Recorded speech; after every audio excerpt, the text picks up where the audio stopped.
Winters లో టీతో పాటు ఏదైనా వేడివేడిగా తినాలని అనిపిస్తుంది కదా. ఇంకా అంతే అనిపించినప్పుడు ఇలా టేస్టీ అండ్ యమ్మీ పాలకూర ఆనియన్ పకోడీ చేసుకొని తినేయండి. మరి రెసిపీ అయితే చాలా సింపుల్. ఫస్ట్ అయితే పాలకూరని మంచిగా వాష్ చేసుకొని ఇలా కట్ చేసుకొని పెట్టుకోవాలన్నమాట. నేను చిన్న పీసెసే కట్ చేశాను. నెక్స్ట్ అయితే ఇలా ఆనియన్స్ ని కూడా థిన్ గా స్లైస్ చేసుకొని ఒక బౌల్లో వేసుకోవాలి.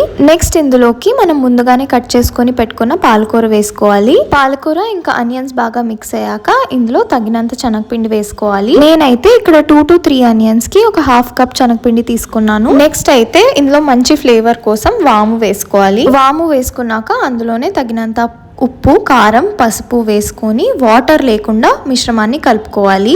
ఎలాగో పాలకూర ఇంకా ఆనియన్స్ లో కాస్తంత వాటర్ ఉంటుంది కాబట్టి ఆ వాటరే సరిపోతుంది. ఎక్స్ట్రాగా యాడ్ చేసుకోవాల్సిన అవసరం లేదు. పిండి కొంచెం పల్చగా అనిపిస్తే ఇక్కడ కొంచెం శనగపిండి యాడ్ చేసుకొని ఇంకా వేడి వేడి ఆయిల్ లో ఇలా పకోడీలు వేసుకోవాలి. ఇంకా అంతే, సూపర్ యమ్మీ అండ్ టేస్టీ పాలకూర ఆనియన్ పకోడీ రెడీ.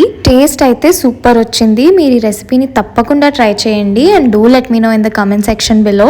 ఇలాంటివే మరెన్నో టేస్టీ రెసిపీస్ నా ఛానల్లో ఉన్నాయి. Do check them out. ఇంకా మరెన్నో రెసిపీస్ గురించి don't forget to like, share and subscribe to my channel.